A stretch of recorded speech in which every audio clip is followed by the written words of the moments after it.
Hello guys, welcome to cognitive platform and this is Bhavna Singh. आज मैं आपको वर्ब्स के रिलेटेड ठीक है कुछ और इम्पॉर्टेंट चीजें डिस्कस करूंगी। तो मैंने आपको पहले क्या बताया था कि what is verb. It means we all know about the definition of verb, that verb is a word that denotes an action. कि वर्ब एक ऐसा वर्ड है जो एक्शन को डिनोट करता है, ठीक है। और मैंने बताया कि वर्ब किसी भी सेंटेंस के फॉर्मेशन में एक मेन रोल प्ले करेगा। So I think you all know about it, ठीक है। मेरे अकॉर्डिंग आप सबको ये सारी चीजें बहुत ही इजी वे पे पता है, ठीक है। फिर उसके बाद मैंने जो आपको ये क्लियर किया था कि वर्ब्स में, ठीक है, वर्ब में हम लोग क्या करते हैं, देखते हैं कि वर्ब के टाइप्स तो फाइनाइट और नॉन फाइनाइट होते हैं। तो मैंने आपको बताया था कि फाइनाइट वर्ब्स क्या है, नॉन फाइनाइट क्या है, ठीक है। अभी हम लोग आगे डिस्कस करेंगे कि नॉन फाइनाइट, ठीक है, नॉन फाइनाइट वर्ब्स और क्या क्या होती है, कैसे हम इसे समझते हैं। तो लेकिन इससे पहले हमने ये भी आपको डिस्कस किया था कि फाइनाइट वर्ब्स का जब हम डिवीजन करते हैं तो एक्शन के अकॉर्डिंग क्या है, किसके अकॉर्डिंग, एक्शन के अकॉर्डिंग। Action के according finite verb is divided into two parts. First is main verb and second is auxiliary verb. तो मैंने क्या बताया कि finite verb guys main verb और auxiliary verb में डिवाइड होती है, ठीक है। तो main verb आप सबको पता है।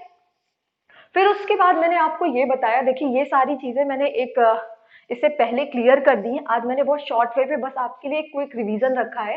क्या है, main verb is divided into two parts according to action, ठीक है। जब मेन वर्ड को हम एक्शन के अकॉर्डिंग टू पार्ट्स में डिवाइड करते हैं, जिसमें फर्स्ट आपका है ट्रांजिटिव वर्ब और सेकंड क्या है आपका इंट्रांजिटिव वर्ब। तो क्लियर हुआ, ट्रांजिटिव वर्ब और इंट्रांजिटिव वर्ब। और इससे पहले मैंने बहुत ही डीप जा करके आपको एक्सप्लेन किया था what is transitive verb and what is intransitive verb, and I also explain the uses, ठीक है। मैंने ये सारी चीजें आपको बताई। फिर ट्रांजिटिव वर्ब कि हम कैसे किसी सेंटेंस में ये जानेंगे, ये पहचानेंगे कि ट्रांजिटिव वर्ब है या इंट्रांजिटिव वर्ब है। क्यों, क्योंकि जो आपके टेट और सुपर टेट, ठीक है, एसएससी, ये सारे जो पेपर्स हैं इसमें ट्रांजिटिव इंट्रांजिटिव से रिलेटेड भी क्वेश्चंस आते हैं। और मैंने देखा AWES के पेपर में भी, जो भी पेपर हो रहे हैं टीजीटी पीजीटी के, ठीक है, और टीजीटी पीजीटी इंग्लिश में तो ये क्वेश्चन आते ही आते हैं। ट्रांजिटिव इंट्रांजिटिव नॉन फाइनाइट से भी कई क्वेश्चन आए हुए हैं। तो गाइस इसे बहुत ही ज्यादा आपको क्या करना है, सीरियसली लेना है। इसीलिए मैंने एडवर्ब क्लियर कर दिया, जिससे आपको वर्ब और इजी वे पे क्लियर हो जाए। तो मैंने आपको बताया था कि what is transitive verb and what is intransitive verb, कि ट्रांजिटिव क्या होता है और इंट्रांजिटिव क्या है, ठीक है। तो ये आप सबको पता है कि ट्रांजिटिव वर्ब, तो मैंने एक बहुत ही इजी सा मेथड बताया था कि अगर हम ट्रांजिटिव वर्ब की बात करेंगे, अगर हम ट्रांजिटिव वर्ब की बात करेंगे तो ट्रांजिटिव वर्ब जो होगी आपकी, ट्रांजिटिव वर्ब वो हिंदी में समझ लेते हैं सकर्मक क्रिया, मतलब जिसके साथ ऑब्जेक्ट दिया गया हो वो आपकी ट्रांजिटिव वर्ब है। इफ ऑब्जेक्ट इज गिवन, ठीक है, इन अ सेंटेंस, ठीक है, and the ideal structure of a sentence is subject verb and object, ठीक है। जब किसी भी सेंटेंस का एक आइडियल स्ट्रक्चर हो, सब्जेक्ट वर्ब ऑब्जेक्ट हो और सब्जेक्ट का इफेक्ट ऑब्जेक्ट पे पड़े, ठीक है, तो आपको ये समझना है वो आपका ट्रांजिटिव वर्ब होगा, ठीक है। और डेफिनेशन मैंने आपको बताई थी। इन ट्रांजिटिव को बहुत ही इजी वे पे समझा जा सकता है। इन ट्रांजिटिव, इंट्रांजिटिव वर्ब, तो ये मैंने क्लियर किया था कि इंट्रांजिटिव वर्ब में ऑब्जेक्ट नहीं दिया होता है। और एक चीज मैंने आपको बताई थी कि कभी कभी एग्जाम्स में क्वेश्चन ये आता है कि बताइए ऑब्जेक्ट यहाँ इस सेंटेंस में यूज हुआ, ये ऑब्जेक्ट है या नहीं है, ठीक है। और हम कंफ्यूज होते हैं क्योंकि मैंने एक एग्जाम्पल लिखा था, उसमें मैंने कहा था कि इसमें ये बताइए इसमें ट्रांजिटिव है या इंट्रांजिटिव है। Birds, birds fly, birds fly in the sky, birds fly in the sky, ठीक है। क्या लिखा मैंने, birds fly in the sky. तो गाइज मैंने ये क्लियर किया था कि इसमें ट्रांजिटिव है या इंट्रांजिटिव है। तो आप लोगों को ये बताना है कि इसमें ट्रांजिटिव इंट्रांजिटिव है। तो सबसे पहले आप लोग सोच लीजिए, फिर मैं इसे बताती हूँ। देखिए बर्ड्स क्या है, ये सब्जेक्ट है आपका, फ्लाई क्या है, वर्ब है, ठीक है। तो क्या ये ऑब्जेक्ट है। एंड गाइज मैंने ये भी बताया था कि अगर ऑब्जेक्ट हमें पहचानना है किसी भी सेंटेंस में, then we'll ask a question of what and whom, कि हम लोग क्वेश्चन करेंगे किसका, व्हाट का एंड होम का। समझ में आया, क्वेश्चन किसका होगा, व्हाट का होगा और होम का होगा। तो व्हाट और whom का क्वेश्चन करते हैं। क्वेश्चन क्या करें, whom का। तो यहाँ पे वर्ब से जब आप क्वेश्चन करोगे तभी आपको रिस्पॉन्स मिलेगा।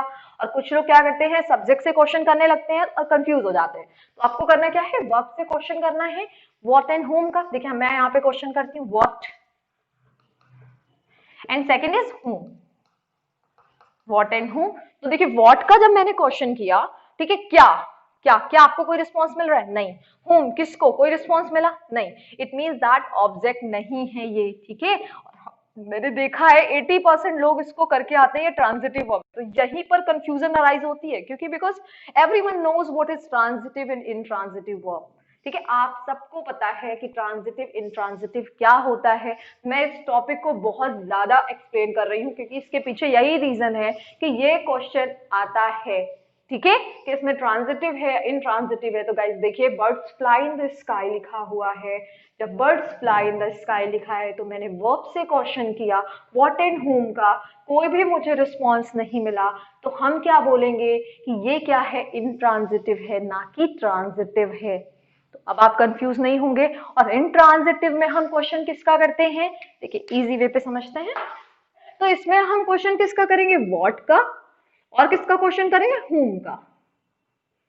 लेकिन अब बोलोगे फिर मैम इंट्रांजिटिव में क्या करेंगे, अब आप बता रहे हैं कि ऑब्जेक्ट नहीं दिया होगा। सबसे पहला ट्रिक तो ये है कि object is not given in intransitive verb, ठीक है, कि ऑब्जेक्ट नहीं दिया होता है इंट्रांजिटिव वर्ब में।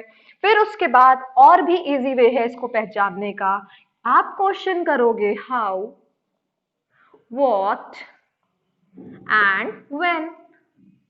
We'll ask a question of how, what and when, and if we are able to get response then it means that it is intransitive verb, ठीक है।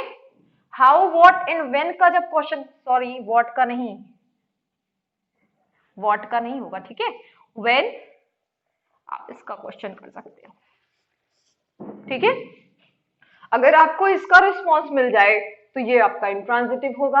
अगर व्हाट और whom का रिस्पॉन्स मिलता है तो वो आपका ट्रांजिटिव वर्ब होगा। तो देखिए क्लियर हो गया, transitive intransitive most important topic है। अगर आपने इससे पहले ट्रांजिटिव इंट्रांजिटिव की वीडियो नहीं देखी है तो गाइस देख लीजिए, क्योंकि ये आपके वर्ब का सबसे ज्यादा इंपॉर्टेंट टॉपिक है, ठीक है, ट्रांजिटिव और इंट्रांजिटिव वर्ब, जिसमें मैंने स्टेप बाय स्टेप एक्सप्लेन किया है कि ट्रांजिटिव वर्ब क्या है, इंट्रांजिटिव वर्ब क्या है, कैसे समझेंगे, ऑब्जेक्ट है किसी भी सेंटेंस में या फिर ऑब्जेक्ट नहीं दिया हुआ है। तो मैंने मेथड बताया था, मैंने एक ट्रिक बताई आपको कैसे आप फाइंड करोगे, और फिर मैंने आपको एक सजेशन दिया था कि हम सब मिलकर के करेंगे क्या, प्रैक्टिस करेंगे, और जितनी प्रैक्टिस करेंगे उतना परफेक्शन की तरफ बढ़ेंगे, ठीक है। तो ये चीज हुई आपकी, आपको पता ही है, ये सबको क्लियर होगा कि ऑब्जेक्ट क्या होते हैं, ठीक है, कैसे हम ऑब्जेक्ट किसी सेंटेंस में पहचानते हैं, क्वेश्चन क्या करते हैं, व्हाट और whom का क्वेश्चन करते हैं, व्हाट का और whom का। और फिर मैंने ये बताया कि व्हाट का क्वेश्चन करने पर हमारा डायरेक्ट ऑब्जेक्ट मिलता है हमें, और whom का क्वेश्चन करने पर इनडायरेक्ट ऑब्जेक्ट हमें मिलेगा। अब आपके माइंड में ये क्वेश्चन आएगा, ma'am if direct object and indirect object both are given in a sentence then क्या ये ट्रांजिटिव वर्ब होगी या नहीं होगी। तो बिल्कुल गाइस, ठीक है, अगर दोनों ऑब्जेक्ट दिए गए हैं तो मैंने शायद इससे पहले जो वीडियो बनाई थी तो मैंने उसमें एक्सप्लेन किया था कि इफ टू ऑब्जेक्ट्स यानी कि डायरेक्ट और indirect both objects are given then it is also transitive verb. तो ये सब क्लियर हो गया आपको। अब क्या करते हैं हम लोग, पढ़ते हैं नेक्स्ट क्या है गाइस हमारे लिए important, regular verb and irregular verb. What is regular verb, लिख देती हूं मैं इसका full, regular verb and irregular verb, irregular verb, ठीक है, कि रेगुलर वर्ब क्या है और इररेगुलर वर्ब क्या है, रेगुलर इररेगुलर। तो रेगुलर इररेगुलर, ठीक है, बस आपके लिए जानना जरूरी है कि रेगुलर वर्ब क्या होते हैं, इररेगुलर वर्ब्स क्या होती हैं, ठीक है। तो रेगुलर वर्ब और इररेगुलर वर्ब ये फॉर्मेशन के अकॉर्डिंग बेटा इनका डिवीजन है, फॉर्मेशन के अकॉर्डिंग, फॉर्मेशन ये एक्शन के अकॉर्डिंग था, ट्रांजिटिव इंट्रांजिटिव, ठीक है, और ये फॉर्मेशन के अकॉर्डिंग है रेगुलर वर्ब इररेगुलर वर्ब। और हम लोग आप स्टेप बाय स्टेप समझते हैं कि रेगुलर वर्ब क्या है और इररेगुलर वर्ब क्या है, ठीक है। Regular verbs are verbs that follow a fixed pattern while conversion from present to past and past participle.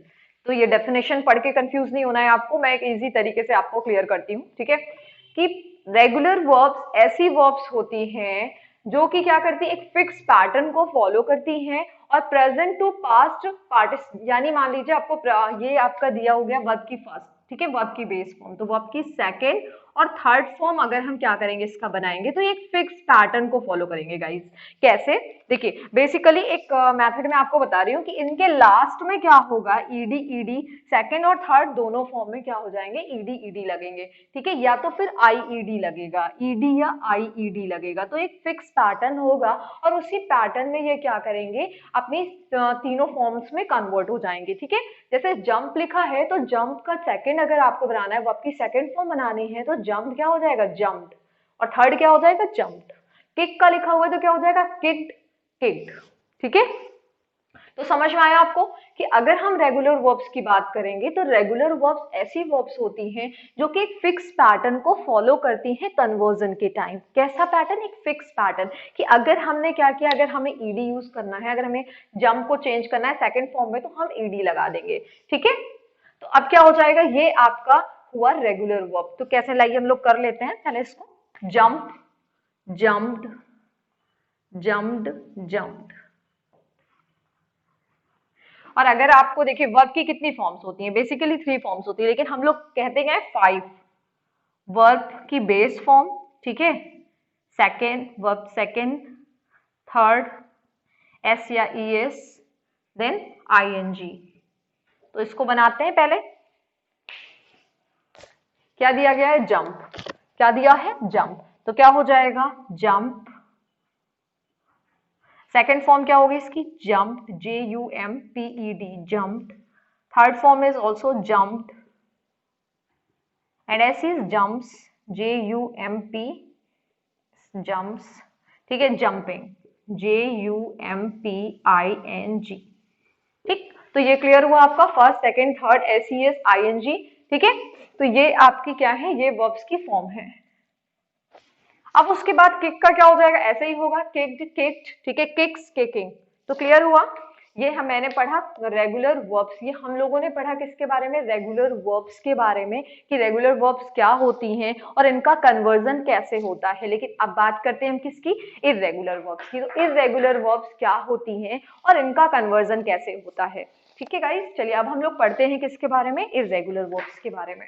अब हम लोग पढ़ते हैं इर्रेगुलर वर्ब्स। इरेगुलर वर्ब्स क्या होती है, देखिए जैसे रेगुलर वर्ब्स है उसका जस्ट अपोजिट क्या हो जाएगा, इरेगुलर वर्ब्स। तो क्या लिखी है डेफिनेशन हमारी, irregular verbs are verbs that do not follow a fix pattern while conversion from present to past and past participle. क्या लिखा है कि इरेगुलर वर्ब्स ऐसी वर्ब्स हैं जिनको क्या करते हैं, जो किसी भी पैटर्न को फॉलो नहीं करती हैं, ठीक है, कन्वर्जन के टाइम प्रेजेंट को पास्ट में, ठीक है, पास्ट पार्टिसिपल में चेंज करते टाइम। देखिए क्या लिखा हुआ है, अब हम लोग सबसे पहले एक फॉर्मूला पढ़ते हैं, V1 V2 V3। क्या मतलब है, first form verb, second form verb, third form, ठीक है, first form second form third form. तो देखिए इसमें क्या होता है, इसमें कोई पैटर्न नहीं फॉलो करेंगे। जैसे कभी कभी क्या होता है, V1 V2 के बराबर होता है लेकिन V3 के इक्वल नहीं होता है, या तो फिर सेकंड इसका ये है कि V1 V2 V3 दोनों तीनों आपकी क्या हो, 3 फॉर्म्स सारी इक्वल हो, ठीक है।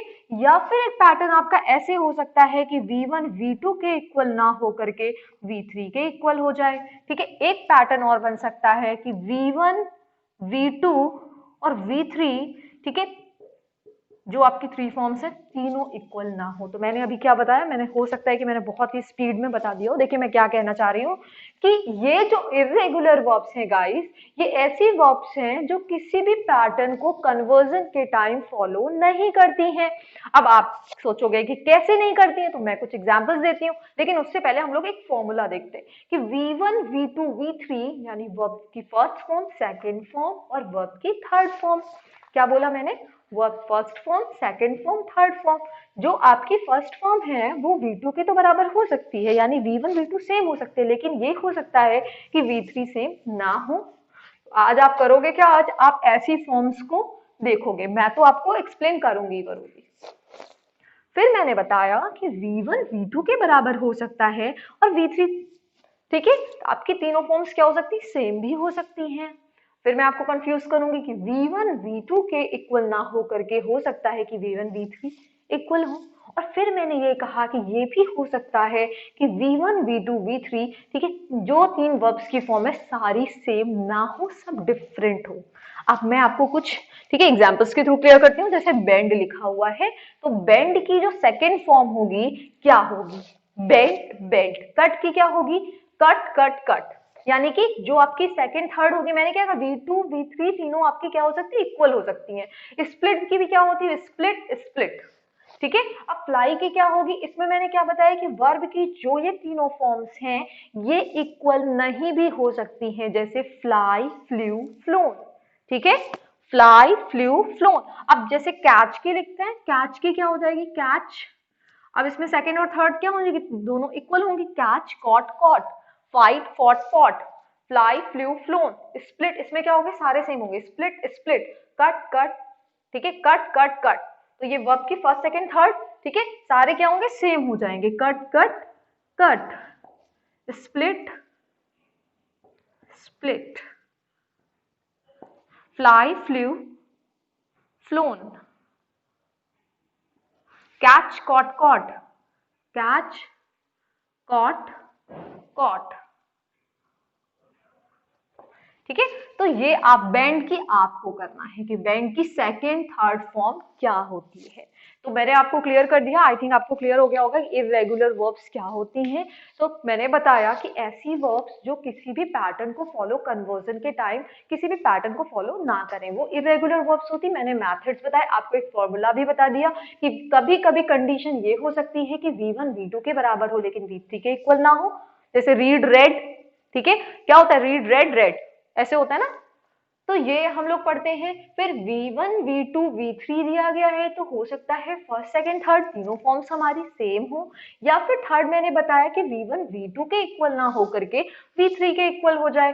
फिर मैंने कहा कि V1 does not equal to V2 and V2 is also not equal to V3। जैसे फ्लाई फ्लू फ्लोन दिया गया है, तो देखिए ना तो V1 V2 के बराबर है ना V3 के। ठीक है, तो क्लियर हो गया आपको। अब आप लोग क्या करोगे, आज देखोगे इररेगुलर वर्ब्स कौन सी होती है, उन्हें बहुत ही अच्छे से क्रैम कर लो, क्योंकि वर्ब जो है सेंटेंस के फॉर्मेशन में गाइस बहुत ही ज्यादा मेन रोल प्ले करती हैं। ठीक है, तो गाइस आप, अब हम लोगों के सारे जो मैंने आपको फाइनाइट में क्लियर किया था कि फाइनाइट के बाद जो मेन वर्ब होगी उसके टू पार्ट्स हैं, एक्शन के अकॉर्डिंग ट्रांजिटिव इंट्रांजिटिव, और फिर फॉर्मेशन के अकॉर्डिंग रेगुलर इररेगुलर। ठीक है, ये सारी चीजें मैंने आपको स्टेप बाय स्टेप एक्सप्लेन कर दी है। अब हम लोग देखते हैं कि ऑक्सिलरी वर्ब्स, ठीक है, क्या है, इनका किस तरीके से कितने पार्ट्स में डिवीजन है। तो मैंने आपको बताया था कि ऑक्सिलरी वर्ब्स, इनको हम 3 पार्ट्स में डिवाइड करते हैं। कैसे? फर्स्ट हमारा है हेल्पिंग वर्ब, फर्स्ट है हमारा helping verb, helping verb. Second क्या है? लिंकिंग वर्ब, सेकंड है हमारा linking verb, linking verb, linking verb. And third क्या है हमारा? Model auxiliaries. क्या है? Model auxiliaries. अब आपके माइंड में ये क्वेश्चन रेज होगा कि मैम फिर हेल्पिंग वर्ब क्या है और लिंकिंग वर्ब क्या है और मॉडल ऑक्सिलरीज क्या है? देखिए गाइस, मैं आपको ये आपके लिए बहुत ज्यादा इंपॉर्टेंट नहीं, बस आप इतना समझ लीजिए कि हेल्पिंग वर्ब क्या होती है, लिंकिंग वर्ब, क्योंकि टेट सुपर टेट, ठीक है, ये सारे एग्जाम्स में इससे ज्यादा क्वेश्चंस कभी आते नहीं है, तो मैं इन्हें बहुत डिटेल में जाकर के एक्सप्लेन नहीं करूंगी। हेल्पिंग वर्ब जो आपकी होगी, हेल्पिंग वर्ब क्या है, चलिए हम लोग इससे लिख लेते हैं। हेल्पिंग वर्ब आपकी is am are, is, am, are, was, were, has, have, had। ठीक है, ये सारी आपकी क्या है? हेल्पिंग वर्ब्स हैं। तो क्लियर हो गया हेल्पिंग वर्ब्स में कि ये क्या है? Helping verb is, am, are, was, were, has, have, had, ये सारी आपकी हेल्पिंग वर्ब्स हैं। अब देखिए लिंकिंग वर्ब की बात करते हैं, तो देखिए लिंकिंग वर्ब जो होती हैं इन्हें कैपुला वर्ब भी कहते हैं। ठीक है, तो ये लिंकिंग वर्ब है गाइस, इसमें क्या है कि ये एक्शन को ना शो करके इनके बाद जस्ट क्या होगा? कोई नाउन आएगा। ठीक है, इनके बाद नाउन आता है। तो लिंकिंग वर्ब ऐसी वर्ब होती हैं जो एक्शन को ना शो करें, ठीक है, सब्जेक्ट के बारे में थोड़ा सा उनका इंट्रोडक्शन दे दें, या फिर इनके जस्ट बाद नाउन आएगा, तो वो लिंकिंग वर्ब होंगी। और इसमें इज, एम, आर, वॉज, वर, ठीक है, इज, एम, आर, वॉज, वर। ठीक, इसके जस्ट बाद क्या होंगे, नाउन आएंगे, जैसे गंदा लग रहा है Mohan, MOHAN, Mohan is a thief.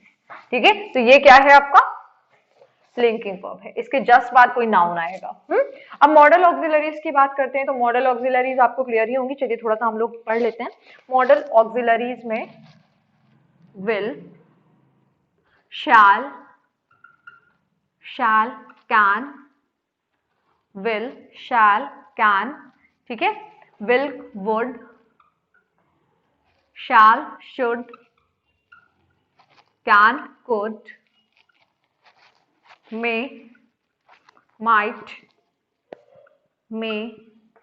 Might, must, ought to,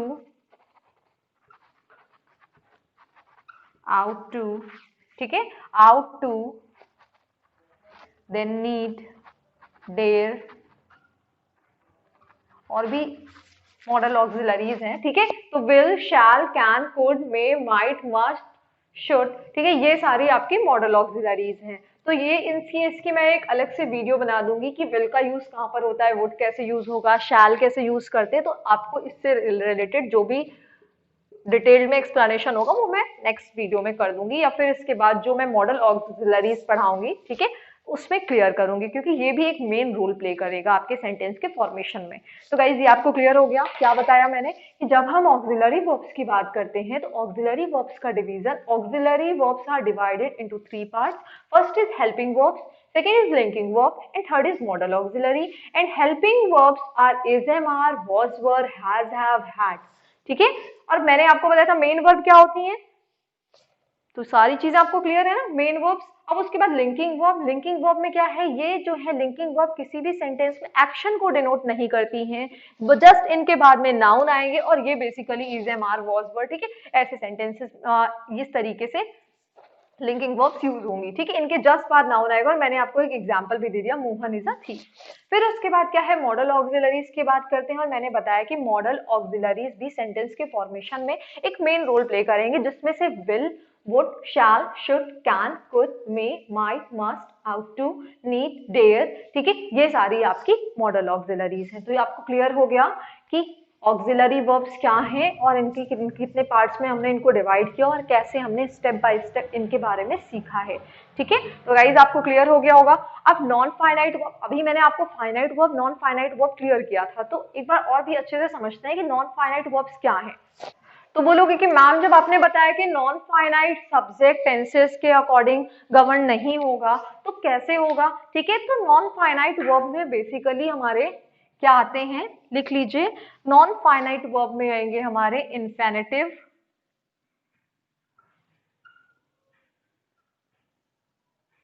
gerund, और क्या आएगा, पार्टिसिपल। ठीक है, क्या होगा, इन्फिनिटिव, जेरेंड और पार्टिसिपल आएंगे। तो ये सारे आपके लिए इंपॉर्टेंट नहीं है कि आप जेरेंड भी एक्सप्लेन में बहुत ज्यादा डीप पे पढ़ो या पार्टिसिपल पढ़ो, बस आपको एक शॉर्ट एक डिटेल पता होनी चाहिए कि इन्फिनिटिव क्या होते हैं, तो आपको पता ही है जेरेंड, इन्फिनिटिव, जेरेंड, पार्टिसिपल क्या होते हैं। तो आज आपका होमवर्क है कि आपको इन्फिनिटिव, जेरेंड और पार्टिसिपल के बारे में पढ़ के आना है। मैं जो नेक्स्ट क्लास लूंगी उसमें मैं आपको एक शॉर्ट डिस्क्रिप्शन दूंगी इन्फिनिटिव, जेरेंड और पार्टिसिपल का। देन हम लोग आगे क्या पढ़ेंगे, वर्ब से रिलेटेड कुछ और नई चीज है। तो ये हो गए हमारे वर्ब, और वर्ब से रिलेटेड मैंने आपको क्या होमवर्क दिया, इन्फिनिटिव, जेरेंड और पार्टिसिपल आपको पढ़ करके आना है। ठीक है guys, okay guys, thank you very much.